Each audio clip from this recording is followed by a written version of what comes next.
So yeah, I ain't always gonna have to sit next to a handsome guy. Appreciate it, man. You know, we just out here trying to do it. You know, not trying to do it, but doing it. You know, just trying to do it well. And the goal is to continue to do it and have fun doing it. So, tell me about your podcast. All right, so the podcast is Truth to Create Podcast, and it's kind of an extension of the meetup in person. You feel what I'm saying?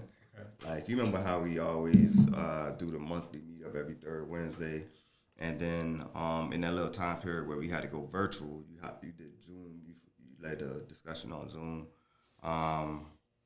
Yeah, and you know, we'd love to have you back to come through in person. Oh, sure, absolutely. You know, to lead the next one, which is, I think the next one is probably going to be in June.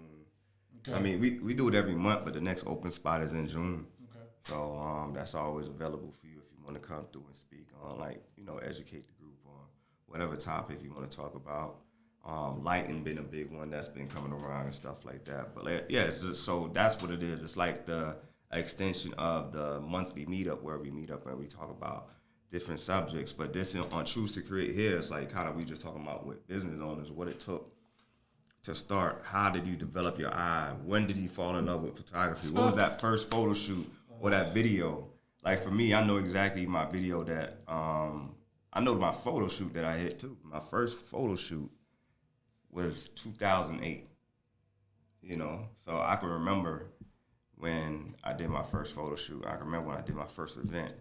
And I remember how I took in that information and was like, okay, pivot and just went, you know? But I can remember that, you know? So it's like kind of just talking about the those type of experiences. And then even to the business side, I'm like, what was some of the ideas and things that when the reality hit, it wasn't the same as the idea. You know what I mean? Yeah. When you thought you was going to be getting paid this month, so now they just, the reality of it, everybody wanted this, whatever the case may be, whatever that experience is with doing business, sending invoices, preparing proposals, and just showing your value. You know? Oh my God! So the hard part is, for me, I started out as a photographer that was 350 pounds. I was 350. I was working in an office and I was doing IT work, and I absolutely hated it. I hated it every day. I hated it. Now, I had a degree in IT and went to school specifically for that. But once I got into an office environment, I absolutely hated the day-to-day grind of walking in, sitting down, listening to people's complaints, solving the problem, you know, and ultimately getting promoted and then moving on. But every day was the same thing. I said, Lord, there's got to be something better than this. There's got to be something more than this. And one of my coworkers was getting married and was complaining that she couldn't find a photographer to shoot her wedding. And it was going to be a small wedding in her house, in her backyard. And I just decided, you know what, let me just go ahead and take this chance. Let me just try. Let me see what this is going to be. Yeah. Because literally I had not done anything formally. I was carrying a camera and I was shooting birds and plants, and I would drive around the neighborhood because we got a little lake there. So I'm shooting birds on a lake and butterflies, but I'm not shooting people. So, and I shot this wedding and it came out great. The lady was absolutely fantastically happy with what she saw. And then I started looking for opportunities outside of, you know, the wedding. Now, although I shot it well, I wasn't in love with it because weddings to me were unpredictable. You know, dress, hair, makeup, cake, candles, you know. So my wife went with me to that first shoot, and there were a few things that were unpredictable, which, you know, kind of threw me off. Plus, I couldn't control the light. So I was a little bummed out about that. So there were, out of, you know, 100 and something images that I gave her, maybe 10 I had to retouch, and, you know, there were just things I didn't like. But then I realized that for all of the stuff that I was exposed to, there were dolphin games, there were other opportunities that I just didn't know how to pursue. So that's when I figured out, okay, well, you're going to have to figure out how to pursue this stuff. So somebody that I knew that somebody that I knew that somebody that I knew said, okay, would you like to go to this dolphin game for this you have a camera. Can you shoot this? So they gave me something very specific to shoot at a Dolphin game down on the field. They gave me the press credentials for that. I shot it. It worked. I gave them the shots, and they were happy with it. And like, even though you kind of went over this part, I want to expand on the part of like, somebody that you knew, somebody that you knew, somebody that you knew. That right there, when I hear that, is relationships. Yeah. It's people knowing you, right, liking you and trusting you. Right. Well, at least 2 or 3 out of those, because they don't know what you can do with the camera. They know that they think because they have a relationship with you that you're going to deliver something on time, quality-wise, and it's going to be relevant to the story that they are trying to tell. Can you capture that moment that they're looking for so that now they can do their job? So for the Dolphins, it was the 5,000 role models of excellence, the kids. So the kids will get recognized at the games. So now they need somebody other than themselves to take that photograph of the kid receiving the award from the president or whoever that dignitary was from the football team. So the team wants a photo, so they're going to send somebody to get it for themselves, but the organization wants the photo. So my wife knew somebody that knew somebody that knew somebody that said, we need a photo of this event. Can you come and take it? Okay, yes, I can do that. Yes. And oh, by the way, we ain't going to pay you nothing. It's your dime. You're going to have to pay to park. You ain't mentioned that part. Well, no. They want you to show up at the stadium, pay for your own parking. We're going to give you a ticket to the game to at least get to the field so that you can do what you got to do. But you're not staying. If you want to go upstairs and get a hot dog, whatever you're going to get, go ahead and do it.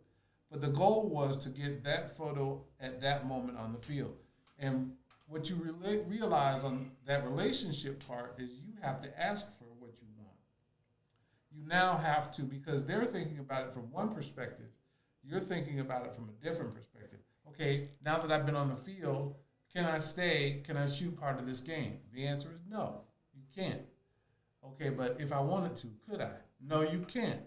Why? Why can't I? Well, because you don't have a press pass to shoot the game. Okay, well, how do I get a press pass to shoot the game? Well, you need a publisher in order to shoot the game. Okay, so who can I go to that's going to be a publisher that will allow me to shoot this game and get these images published? Remember now, the whole point was to go to the game, shoot this one presentation to a kid, and get out.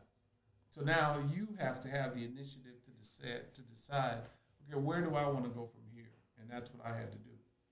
Decide what was it that I wanted to do. Now that I've been exposed to what's going on at this football game, how much of it do I want to capture? And does it really fit into what I'm doing? So now I got to ask the question, do I have the equipment to capture this game? Do I have the right lenses? Do I have the right type of camera? Do I have the stamina? Do I understand what it's really going to take in order to shoot this game? Remember now, I'm 350 pounds. And you got to go back and forth on the field. You got to go up and down the stairs. What are you going to be able to capture if you decide to do this? So now I got to reevaluate my equipment. So now I got to go get smaller jobs to buy the next level of camera equipment so that I can shoot the Dolphin games. And I still need a publisher, which I don't have at the time. Yeah. Were you able to find one? I was able to find the Miami Times, which required that I write a letter to the editor and say, I have this opportunity to shoot these games. Is this something that you would be able to take advantage of? Would you be able to publish these photos? And ultimately, the answer came back as yes.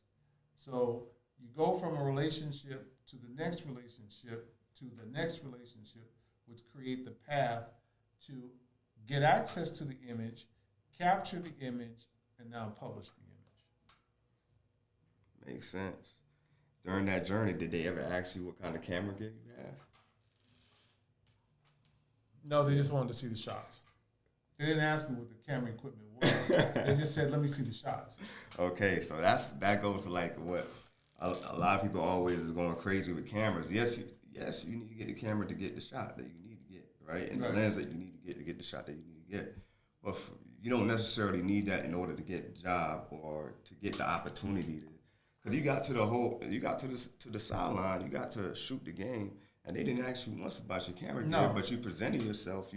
You already, you know what I mean? Because now, in all honesty, when I was taking the shots for what they asked me to take, there was always during a break on the action on the field, but the players were still on the field.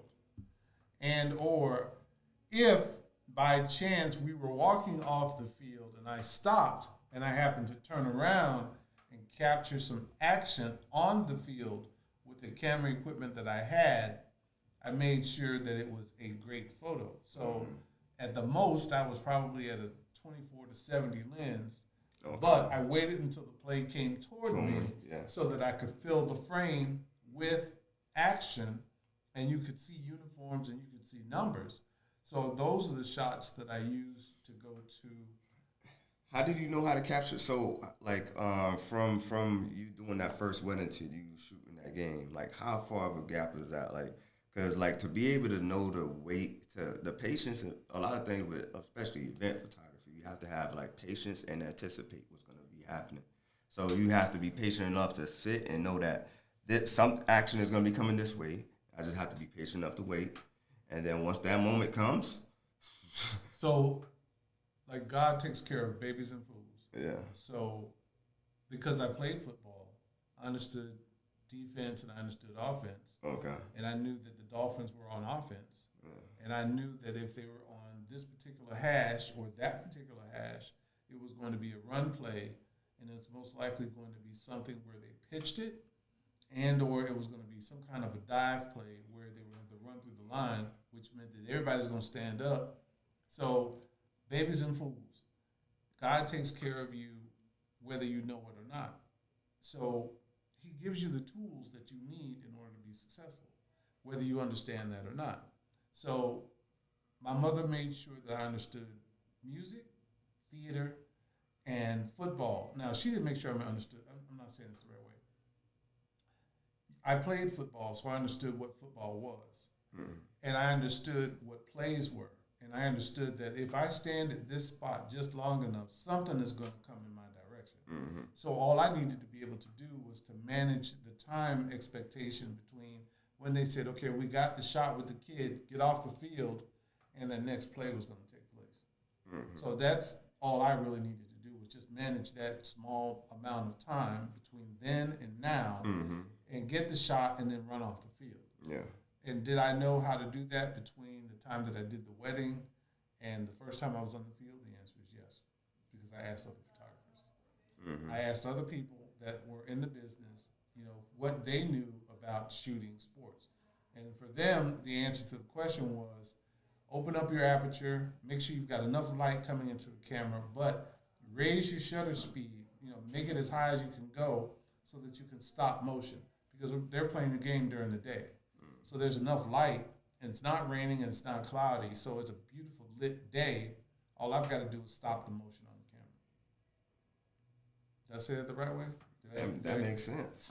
That's how you get a good shot. That's how you get the shot. Yeah, because I didn't. My first opportunity doing sports photography was doing Little League football. Okay.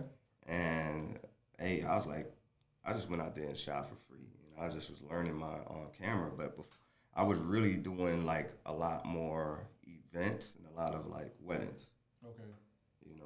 And then I was like, let's try this sport photography thing. Now, this was also around the time, which in all fairness to you, I did do some high school sports. My nephew, Ja'Cory Harris, my wife's nephew, Ja'Cory Harris, was playing for the U of M Canes. And from time to time, I would be in the stands, and I'd have that same camera, and I would learn how to stop motion from their game. So a day game or a night game, or I would do scrimmages. So, my timeline not only was a wedding here or there, but it was also a high school football game here or there, and or Miami Northwestern, and or a college game here or there. Mm-hmm. So I'm packing as much as I can. Now, remember, I'm still going to work every day. And I'm doing as much as I can at work so that I can afford to buy additional equipment and to get better at what I'm doing. I went from a Nikon D70, which was an entry-level camera, to a Nikon D300, which had video. That's what I started with. Right? Yeah. And then so I went D70, D90, D300, and then finally I did the full frame. Okay. The 700. So, 700, D700. Okay. And that was my first full frame camera. And that was giving me, I thought I was the bomb then. Yeah. D700 is one of my favorite lenses. I mean, one of my favorite cameras. The colors are different. The colors are different. The depth is different. And it gave me the ability to see things a little different. And that's what you want to be able to do, is to see things a little different. So once you have that tool, or I had that tool, now it was, okay, well, I'm shooting with the big boys now. And then I added another lens, which was a 50 to 500. And it was, she was heavy. Yeah. So, and as this is starting to progress on the photography side, now I'm learning how to lose weight.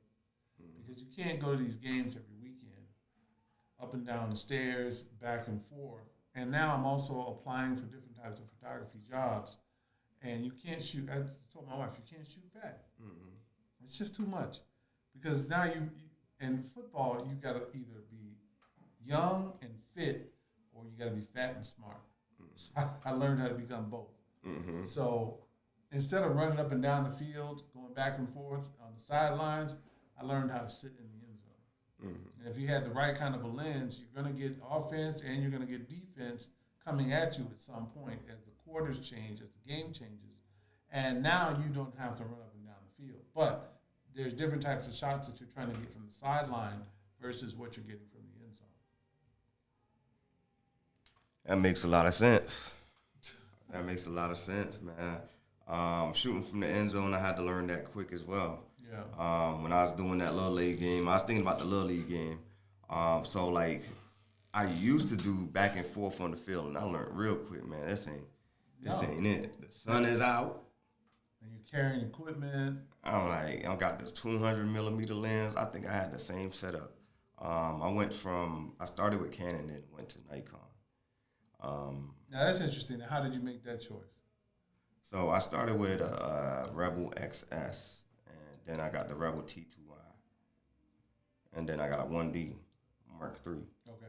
So I had those three set up for my Canon, and I was doing a lot of event photography with like another photographer at the time, and in Miami, and he'd be doing a lot of events. He had a Nikon, I had a Canon, so I'm always just trying to learn, and it was hard for me to learn because the way that the Nikon was set up, the Canon was set up slightly different.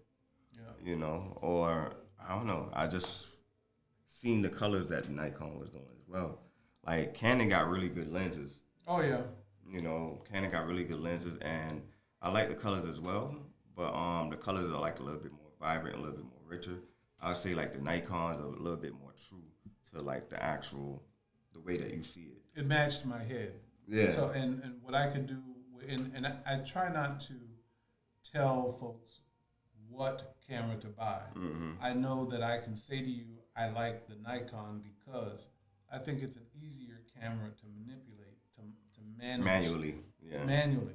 And to manage it manually versus putting it on automatic. And see, I never shot automatic. Even when I first started out, I wanted to make sure that I always was controlling the camera the way that I wanted to control it. So for me, I started out with Nikon because a friend of mine had Nikon, and that's where you started. But most people, they end up where they start out. Yeah.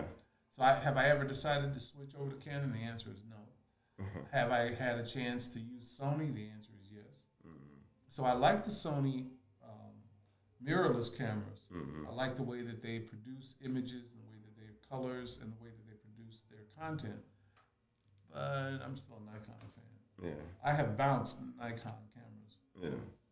Dropped it, it bounced up, I picked it up, and it still worked. Yeah. So for me, that's important. Yeah, I got a Nikon D3S over there. I got a D700. We won a young shooter out in Orlando, so he could mess around, learn some photography with.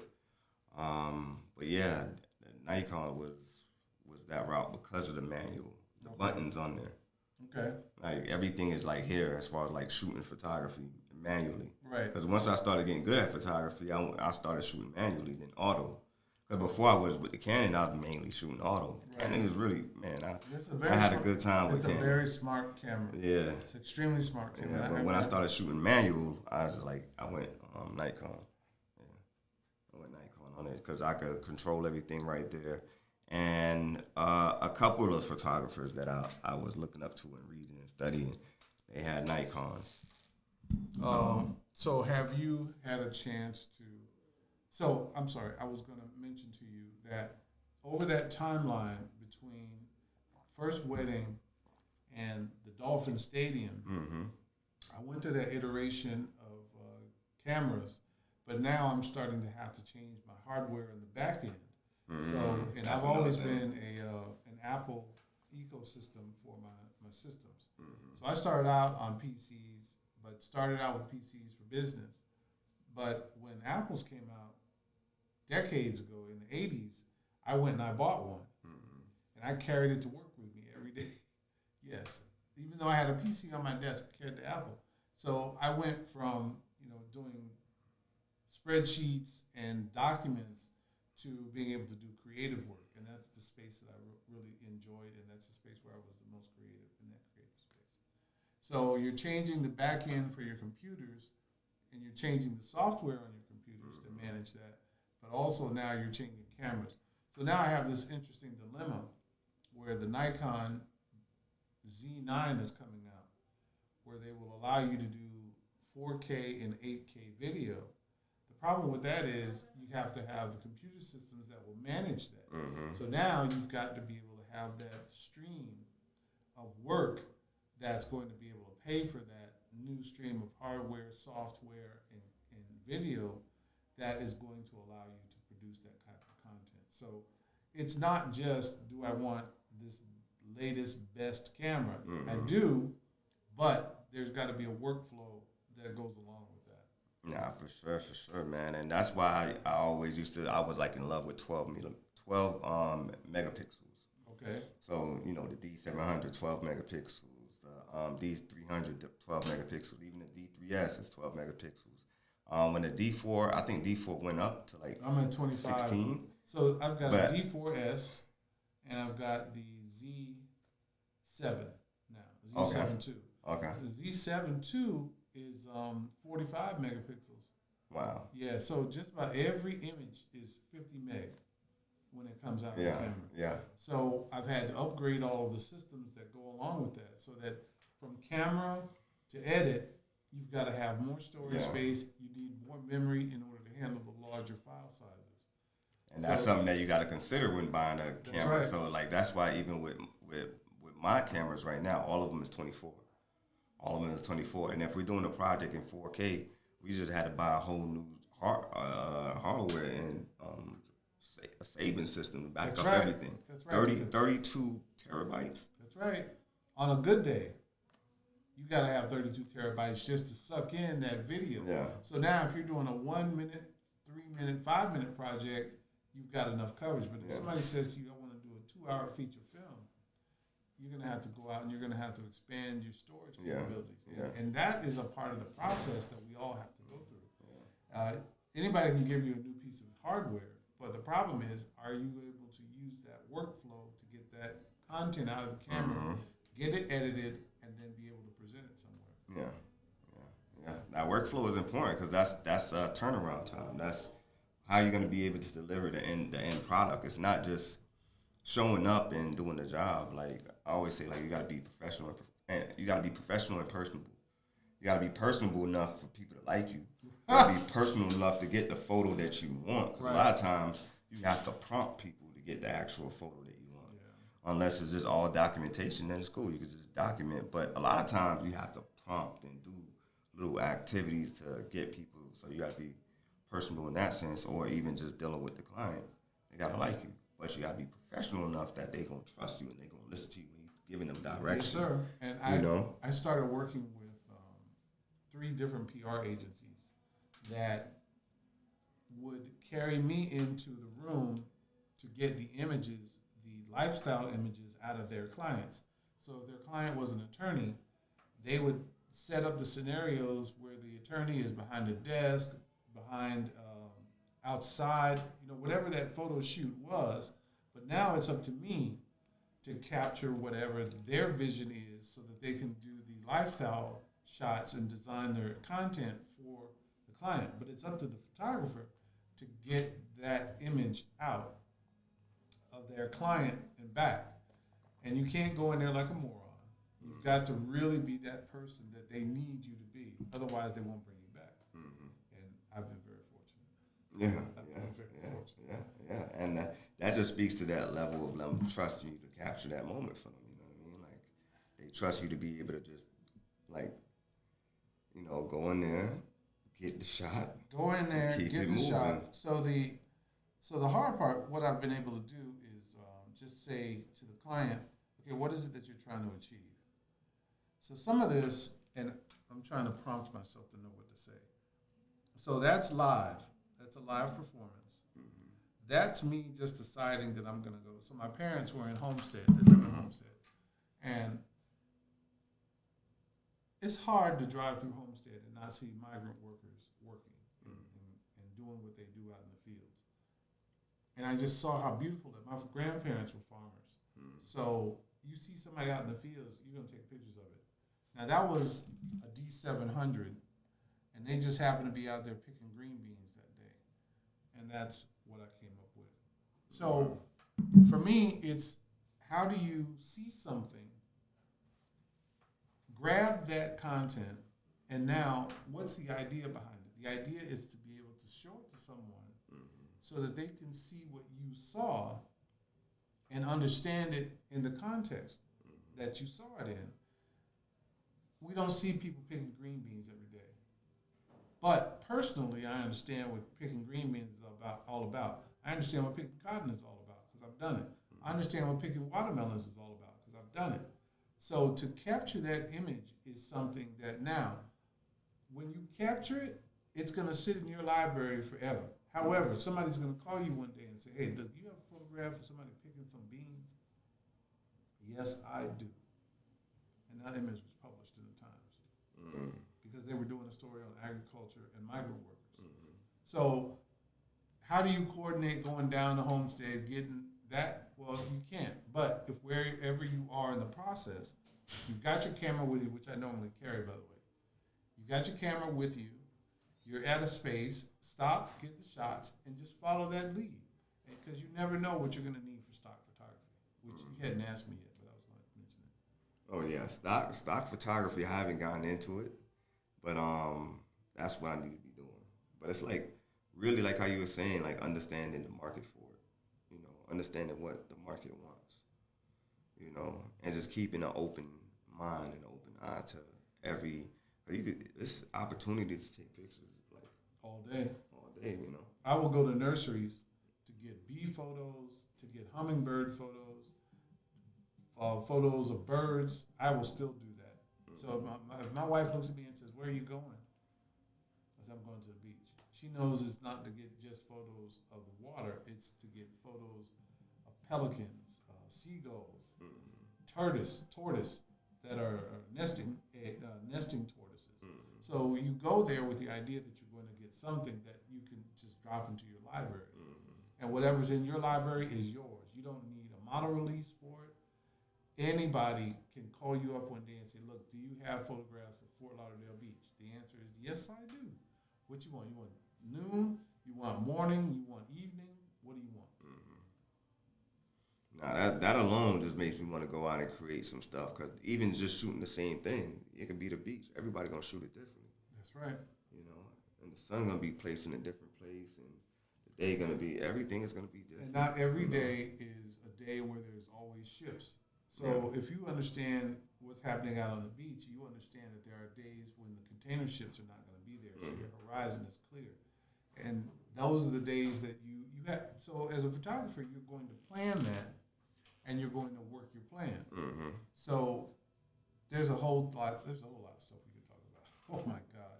Yeah, stock photos, man. That's a whole different thing. But yeah, so like even going into that, I want to start talking a little bit more about the business side of it? Like, did you, like, when you first started doing photography and stuff like that, did you just go straight into, like, working with Miami Herald, working with a company, or did you, like, went in this? Oh, like, my when did God. you establish your own photography company? So initially, I started out as a guy with a camera. Mm-hmm. So no business cards, no nothing. Got to a point where people were now calling me and asking me to do things because they knew my wife or they knew me, and they had a function or something coming up, most likely an event coming up. Can you take photos of it? Mm-hmm. And it was when I started doing the workflows that I really started to understand what could I do. So if I shot it on Monday, Tuesday the images were ready. Mm-hmm. So Monday I shoot for 4 hours, get home, edit, and package, and have it ready the next day. Mm-hmm. And in some cases, I would have it ready the same day. Mm-hmm. And back then, we were doing, discs and or jump drives. So I'd get in the car and I'd deliver it to them, and they'd be impressed that they got the work within a day, or they had the work the next morning. And that was what led me into the path that I'm on now, which is hurry it up, shoot it, edit it, and deliver it as fast as possible. So now the way that it works is I shoot it, I edit it, and I have it ready either that night or the next morning, and it's available online. Mm-hmm. And the client can come and they can download as much as they can possibly download, depending on whatever we have as a contract. So I don't even want to say a year, maybe 2 years within that process of starting, that I always had that delivery process. Why? Because it just didn't make any sense to me to hold on to people's images. It didn't feel right. Mm-hmm. No, I feel you. Like, it's fast turnaround time. If not the same day, the next day, that's always going to keep you remembered. I always tell them that, it'll take 3 to 5 days. But I'm always delivering on one day. And it's always about that under-promising, over-delivering. But even if I could deliver in the same day, I'm going to say, hey, give me 3 days, I'll get it back to you. And always deliver the next day. Tops 24 hours. If it's a bad day, 48 hours. You know what I mean? If it's a lot of, like, shoots, like, because sometimes maybe like 3 or 4 shoots in one day. So. And I learned that the hard way. So I would go from one shoot to the next shoot to the next shoot. So I was 3 and 4 shoots a day. Yeah. So as I began to transition from working a regular job to actually being able to say I am a photographer full time, it was nothing to have the 3 or 4 shoots a day. But now you got to turn around that stuff, and I would maintain that same schedule for delivery, which would drive my family crazy. My wife would look at me and say, "You've been up since 6 o'clock this morning. All you've been doing is editing." Well, yeah, that's the way it's got to be. That's the way that people remember you. So by that time, I'm also now starting to work more for individuals. So politicians that are running for office, people that are in office, political parties, they are now looking for somebody that's reliable. And the thing about political parties is they have to trust you with those images. Are you going to take photos of the politician, of that particular politician, and the best photo of them is not where their tongue is out or their eyes are half open or half closed. They understand that you need to be the discerning visual person, that you want the best possible look for that person, and you're only going to give it to them. You're not going to give it to the press. You're not going to give it to their rival, and that you are trustworthy with the images that you're going to give them. And that's a big part of what we do also as photographers. We have to be trustworthy with the content that we have. If you're at a wedding and somebody's body part is out of their dress accidentally, they don't expect you to put that in the set. You can tell them about it, but look, I didn't include those in the set because everybody don't need to see everybody's body parts because of this wedding. It's just a wedding. It ain't a peep show. So you have the responsibility of delivering the content that puts the client in the best light. My wife said to me at least more than once, "Honey, is that a flattering shot or is it an unflattering shot?" So if you just use that simple rule, will grandma like the way she looks, or will grandma hate the way she looks? If grandma hates the way she is gonna look, don't put that in the set. Mm-hmm. Simple things like that. Yeah. Hopefully, I ain't boring you half to death. Nah, that make like everything that you talking about is what we do, but just breaking it down to the T of like selecting like images. Even selecting your images, you don't have to make it so difficult. Like just go through them and pick the one. Yes, no, yes, no, yes, no. If I like it, yes. I overshoot. Yeah. So why take one photo when you can take 10? Yeah. Yeah. Which is crazy because on a D4S you can set it for not automatic image, but you can for sports. So if you're trying to get handoff to him running through the line, you're gonna blast it so that you can make sure that you get that whole transition all the way through. Mm-hmm. But now when you do your selection for the paper, you can't send them 300 photos because they're gonna be mad at you. Mm-hmm. You can send them 5. So him running through the line, him catching the touchdown, spiking the ball, throwing the ball. So maybe you'll choose the best 5 out of the 1,000 that you took to give to the paper. Mm-hmm. What story are you trying to tell of the Dolphins win? Oh my God, they won the game? Really? That's the shot that you want to send them, of them being able to win.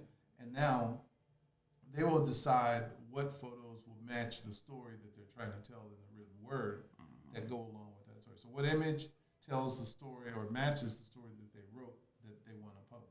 Do they tell you the story that they're trying to write before? Sometimes they do. Okay.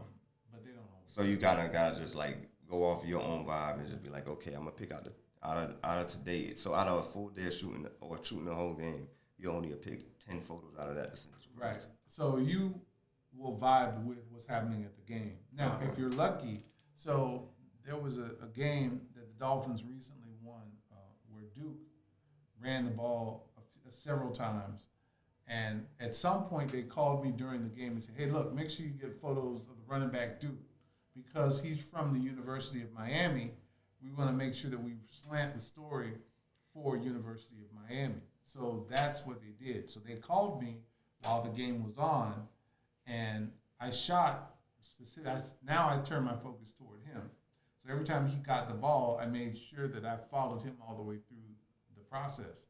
So they ended up publishing 3 or 4 photos out of that. Now, there's something I don't normally do is I don't like hanging out in the not locker room, but in the sideline area where the players are drinking water and having conversations with themselves. I generally don't do that because I consider that to be private time. So, guy finishes doing his series on the field. He now comes over, sits on the bench, drinking his water, talking to his teammates. I try not to get photos of that. I try to give that little bit of space to them. Now, when he gets up and he's ready to go back out on the field, the minute he steps on that field, that's fair game. But because they asked me to get photos of him, I went back into that area and caught some photos of him putting the towel around his neck, the guy taking his helmet away from him, drinking his Gatorade. But the goal was to get his whole face and to get his number so that if they were going to use the photo in the shot, in the story, that they had his full face, they had his number, and then that would be the central shot. Well, they used it as a secondary shot, but they used him running through the line as the primary shot. So I'm glad I went and I got that. But you don't always get direction from the editor and or the sports writer when you're shooting. They'll tell you that after the fact. So that I like the way that you said that you're vibing at the game and you stay focused on the game and you look for those moments where things are happening that lead to that. It's that energy, it's that light that's happening on the field that you're really trying to follow. Mm-hmm.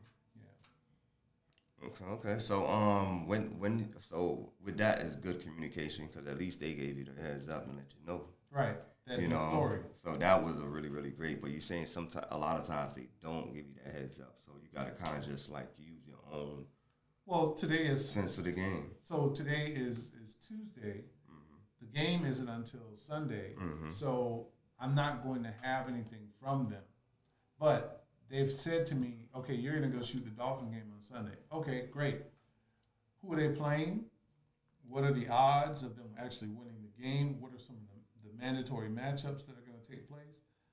Like the media will say stupid stuff like, "Oh, it's Tag versus Brady." Well, those two don't directly play against each other. I mean, they're both quarterbacks, but the matchups now you're going to look at. So now I'm going to go read whatever I can read about that process, those two teams, and see what is the likelihood that the Dolphins are going to win.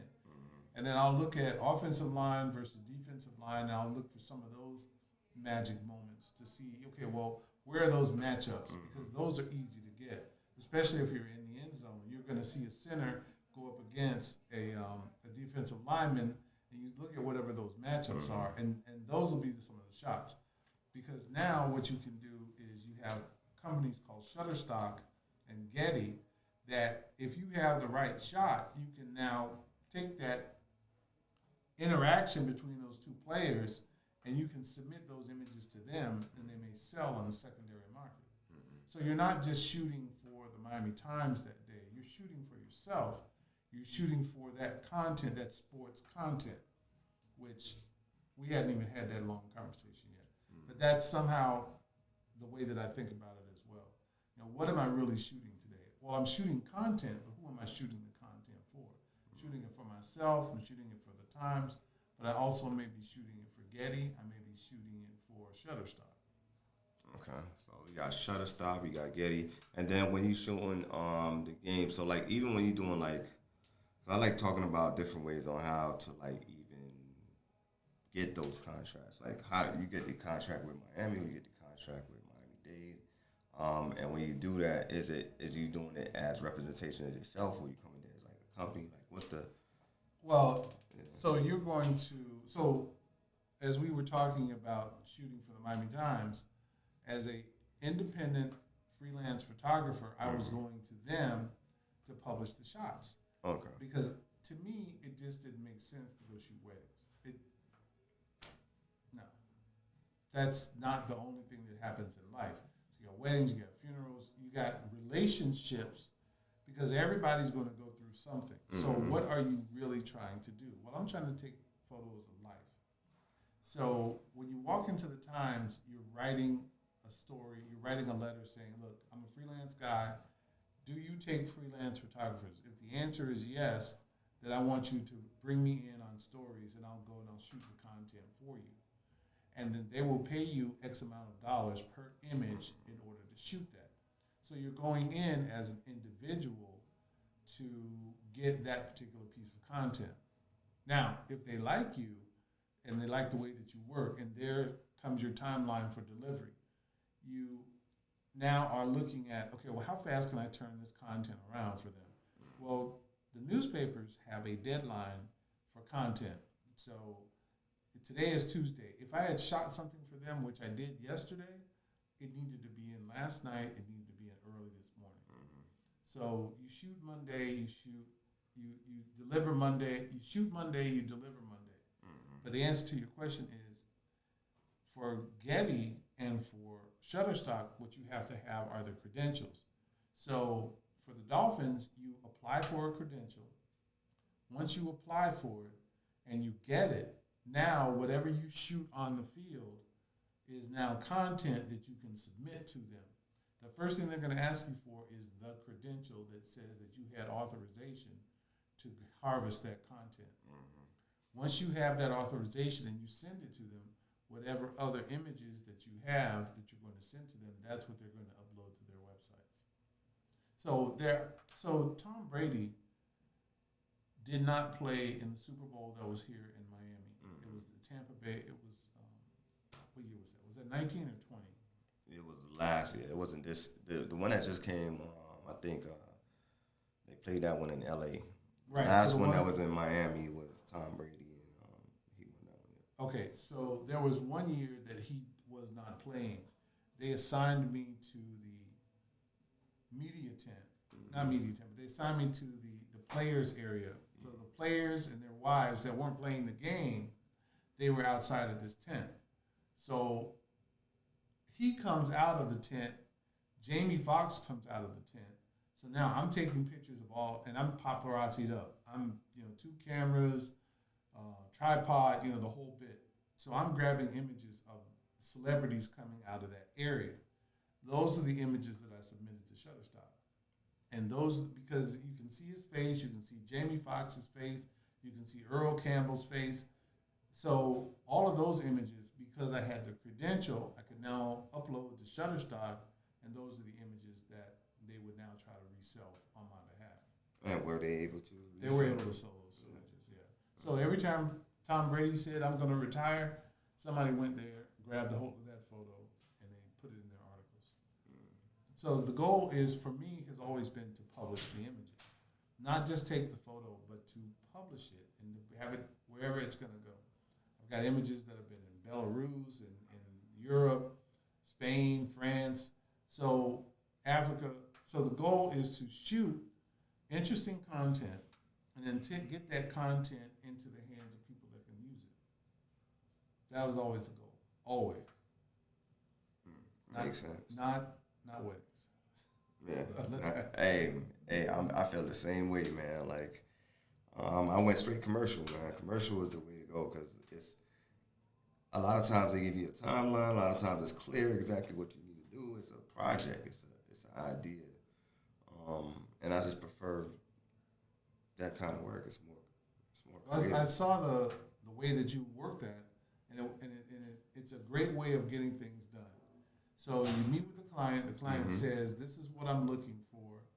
You work with your team, you work with your sound, film, obviously a film process. You work with your team, get your sound right, get your video right, get your light right, get your content, get your script, get all of that in one place, shoot, edit, and deliver for your 30-second, 60-second, 5-minute, whatever the product is, the end result product is. So I do the same thing for the still photography side. So the PR agent will say to me, this is the client, it's a law firm, it's the 100 Black Men of America, whatever those circumstances are, we're going to go out to Vegas, you're going to capture these types of images, and then we're going to end up using those for this particular product. So the goal is always to figure out, how do I get my camera in front of these people? So next year I'm going to do whatever I got to do to be at the Academy Awards next year. So I can get photos of whoever's going to slap whoever's going to slap. Nah, but you just gave a major key, and I don't know if everybody got it, but I got it.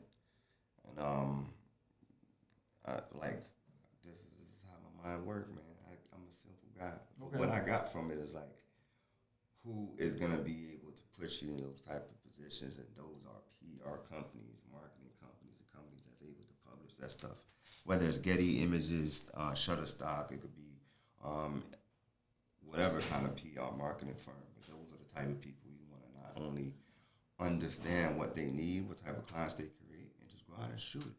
Give them a portfolio to trust you to cover that type of stuff. Right. Because the more relationships you have with those type of, whether it's publishing, Miami Herald, it could be West Side Gazette, it could be any publisher and stuff like that, as well as the digital publishers, which is Getty Images, Shutterstock, and just being able to just publish your stuff to these different platforms. So just imagine Dr. Dre in South Florida. Okay, who's he going to call in order to capture his images? He's going to call somebody that he's familiar with. So your process now is not just, how do I get in contact with Dr. Dre, but now how do I get in contact with Dr. Dre's camp? So now you got to pursue the camp in order to get in front of whoever is going to be able to say, okay, we're going to give you a try. We're going to give you this opportunity. And what you and I understand on a day-to-day basis is there is a spot where you operate excellently. So your spot is where. So this is the worst case scenario. This is the best case scenario. If you stick me anywhere in between here on a live event, I'm going to knock it out of the park. I'm going to kill it. I'm going to kill it, absolutely kill it. So it's a low light scenario or it's a bright sunny day, I'm good. Is it close to me? Is it a 24 to 70 kind of work? Or is it 70 to 200 kind of work? I'm going to kill it. Is it 50 to 600 work? I'm going to kill it. Because those are the spaces that I operate in. And I don't have to carry lights. I don't have to say anything to anybody. You don't have to tell me about shoot this, shoot that, shoot that. If you give me a shot list, I'm going to look at it. Okay, story, person. I'm going to hit it. And that's what God gives you. That's the gift that you get when you become a photographer. And if I operate in this space, I'm going to kill it. And you're going to pay me, and you're going to call me back again to do it, because that's the space that I operate in. Now, if you move me to this space where I don't have the right, so if you tell me, Greg, we're going to put this on billboards all over the country, what type of equipment do I really need in order to guarantee that I'm giving you what you need for billboards? Well, I need high-end equipment. I'm going to need something that, if it requires a very bright lens, I may have to expend money in order to get the right lens in order to get this up on a billboard in the right way. So know what your operating capabilities are. Know that you know how to control your camera, you know how to control the light, and know that as a director, you already know, shut up and listen to what the client wants. But there are scenarios where you're going to have to step in. And so I try to learn from other photographers. I was in a space where we all, as photographers, were in this space. The equipment or the shooting zone was over here, and we were all over here. But it was backlit. So now we're all going to have to pull out flashes in order to get light on somebody's face. So all of us were looking like, I don't know, this probably isn't a really good idea because this is backlit. One photographer who had the experience and the confidence literally walked over to the owner of the event and said, you need to turn this around. We need to be on that side and you need to be over here, which was going to require maybe a 5-minute push in order to get this thing turned around. But what it did was it saved us the time and effort of having to go back in and try to edit these photos for this event. And there were multiple speakers. So now you're going to be, so what I'm trying to say is there are times as a photographer where because of your confidence and your abilities, you know that what you're looking at is wrong. And you're going to have to say something to somebody to make it right. Why? Because you're the one that's going to have to edit the images. And oh, by the way, no one ever asks you why you didn't get the shot. They just know you didn't. They don't ask you, well, how come you didn't get the shot? Well, because that was backlit and you did something wrong. You did something wrong. They don't ask you that. They just want you to get the shot. So you got to make sure you tell them what you need in order to get the shot. Right. Sometimes you got to step in there and give them direction and give them guidance, and they depending on you. And they're depending on you to do that, and they respect you more when you do it. Now, when you walk in and you say to somebody, your set is wrong, your lighting is all wrong, there's somebody that you're impacting. Somebody decided to do this. Guess what? That ain't your problem. Your problem is to get the shot. So don't worry about whose feelings you're going to hurt. Don't worry about, okay, well, who spent the last 2 days planning this? Well, if they spent 2 days planning it and they never called you as the person that's going to be shooting it, then they didn't call the right people. But it is your job before they shoot to make sure that that set is the correct way so that you can shoot it correctly. I hope I said that the right way. Yeah, you did, man. Man, you dropped a lot of gems from the business to the capturing, the whole process of. So what I want to make sure I say is there was a photographer in the room that while all of us were sitting around doing that, what should we do? Should we talk to him? He just walked right over to him. Yeah. And said, look, this is your problem. You're going to have this kind of an issue if you don't do this. And he was able to effectively communicate what the problem was. And he did it in such a fashion that whoever was going to be offended, they just had to get over it. And they had to just fix it. And they just had to fix it. I've seen that happen as well. I've seen like directors, because that's kind of like where I've learned. Just like I said, I just like watching other photographers to see when they do. So I've seen that happen at fashion shows. I've seen that happen at conferences, corporate conferences. I've seen David done that before, like where he was basically and made the adjustments that told him the adjustments that he needed, and was able to get it done. Showing up early. I think he did it through the walkthrough. So they did the walkthrough, showed up early, did the walkthrough. And that's another thing that I learned too, is always just showing up earlier. Don't show up on time. Show up half an hour to an hour early. Mm-hmm. And that has become paramount as I've gotten older. Because now what you're doing is I may actually count the distance between where I'm shooting from and where my subject is to get an understanding of where am I going to keep the camera in order. Because when you're shooting with a longer lens, you need to know where your f-stop is going to be. Where am I f5 versus where am I f6? If I'm 5.6, I need to know how much light I'm going to let into this camera, and I need to know what my shutter speed is going to be. So if you get there early enough, you can count off that distance and that space, know where your f5 spot is, know where your f5.6, know where your 6.0 is, so that you know how to adjust the camera. If you know that in advance, it doesn't matter what happens. You already know it, and if somebody walks in and out, so sometimes if they will walk from the space that they're in into your shorter space, now you can make adjustments on the camera. I just want to make sure I'm not missing. Okay. So I was shooting over at. Now I have venues that I really like, and I have venues that I really, really hate.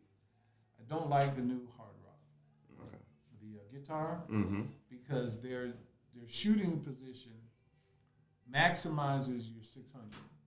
So you're at f6 no matter what on that stage, unless you move.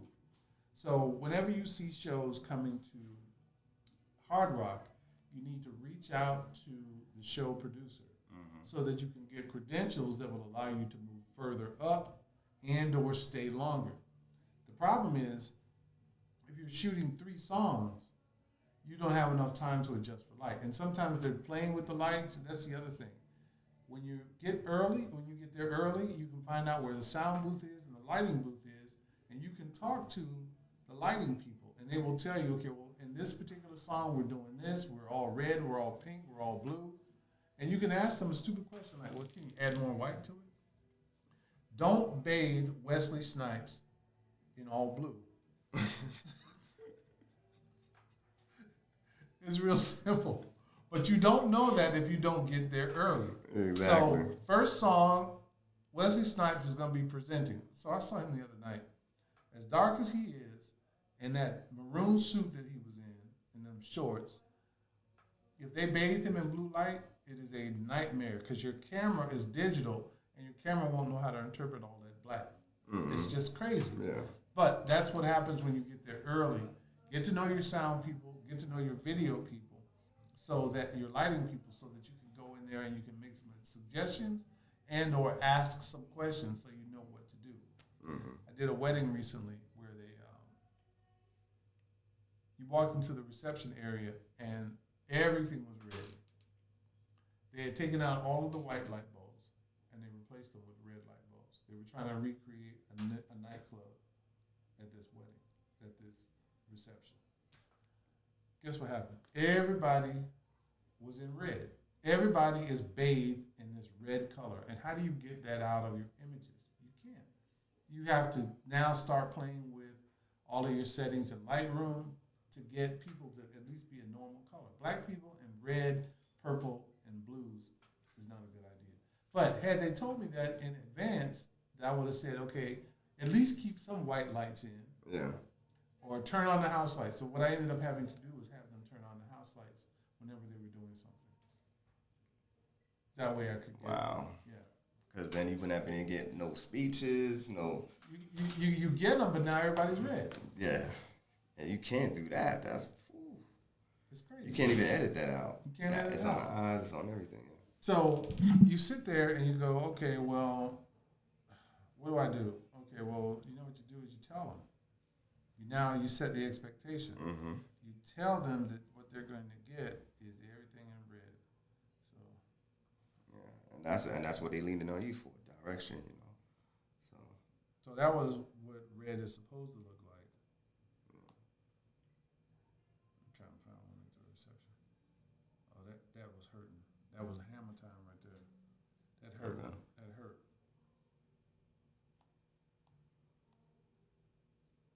So the other thing that I've tried to do is find a way to infuse technology into everything that we're doing for the customer. So if the customer says, well, you know what, Mr. Reed, can you just give me a disc with the images on it? No, I can't.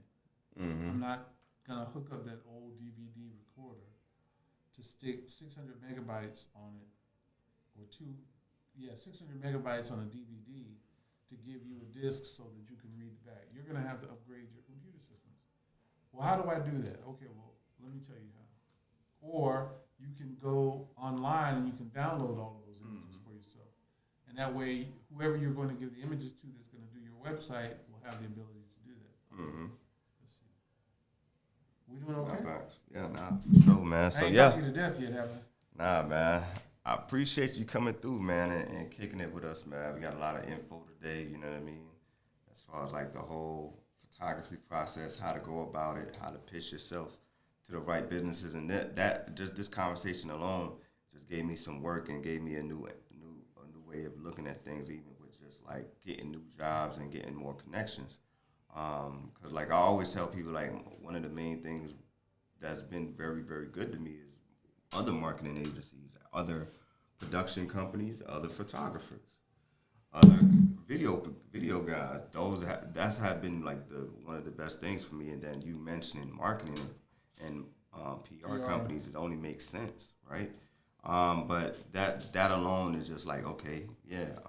Some of the PR firms a good thing try to pit you, so they'll try to nickel and dime you to death. So they will look at you and say, well, you know, this guy that doesn't look like you does it for this. Yeah.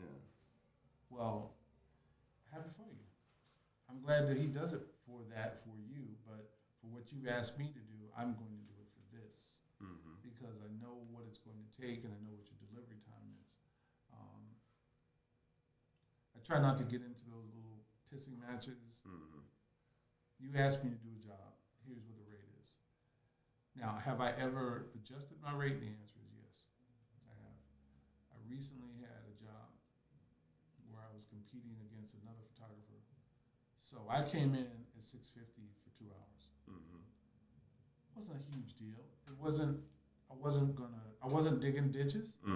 I was going to carry 2 cameras, and those 2 cameras, one was going to have a short lens, the other one was going to have a 200 on it. And all I had to do was walk around the room and capture images of people talking. That was it. Yeah. So when I came in and I said $650, it was based on the 2 hours, plus I knew they were going to want rapid turnaround. They were going to want social turnaround, and they were going to want rapid turnaround for all of the images. So I said $650. They came back and they said, well, we think that this particular person can do it for $5. Would you be willing to do it for $5? So I made a decision. I'll do it for $5 because of who the people were in the room. The content of the room was important to me. I thought it was important to capture that the correct way and to make sure that the people that were asking me to do it were represented properly. So it was somebody that looked like me asking me to do something that was high profile that would do them some good. So for me to say no to a $150 difference, that $150 difference was not that important. What was important was making sure that they succeeded in what their job description was and their title. So I did the job, and they were more than pleased with what we had done. And they needed trustworthiness. They needed dependability. They needed content understanding, because everything that they were doing that day was in front of windows. You already know. It was a bright, sunny day. They were always in front of windows with sheer curtains that we couldn't even pull them together. So it required that I know how to shoot that and not let everything wash out. So I'm going to show it to you, and you're going to laugh. Uh-oh. Okay, they're telling me. Okay, so here's an example. Look. Oh, yeah. Oh, yeah. So I went there, and I got this yesterday, and the instructions were just get me shots of apartment complexes, because the story is about rentals. So I went and I got the shots, drove up and down 27th Avenue. They didn't tell me what the story was. They just said, we need apartment buildings. So I went and got this shot from Miami Gardens, and I sent them 2 others. So now they just sent me back. Did you see my email requesting this high-res image? I did not. I'm out. Can I send it 2-ish? Okay, need it for the front page. Thanks. So when I leave here, I'm going to run back, do what I got to do, and send them the high-res copy of this image. Now, I think I have it on my website. But this is a little unusual, and this is a workflow thing. Because I had only shot like 20, 30 images, I didn't upload everything to my site. I don't think I did. So I can't get it from here. Let me see. No, I didn't load everything. Because I did so few images, I didn't upload it to that site. I sent everything to them as an email, and then they decided what they wanted to do. So I could probably do 50 of these and never be done. Because I mean, especially when it comes to like events, doing the business of it, and just that's what I'm letting them know your value. You know for a fact that it's gonna be a difficult shot, but I know I'm the person that could be sure to get this shot for you. Okay, so now just thumb through that.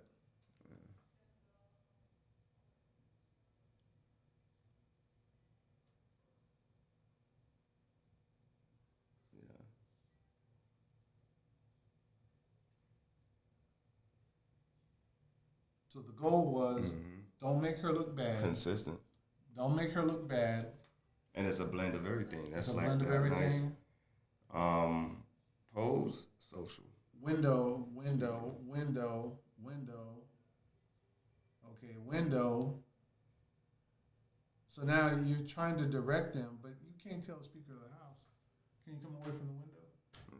You can't tell her that. I mean, you could, but what window are you going to stand her in front of?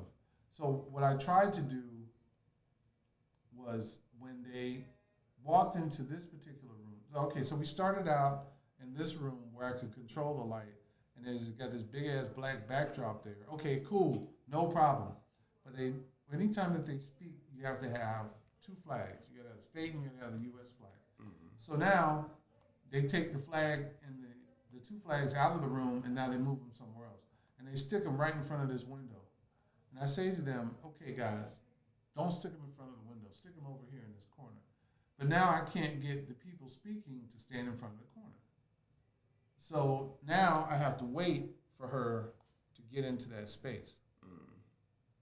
So now I'm telling her, so I'm coming around her. So she's standing speaking, and I'm coming around her, and I'm doing her like this.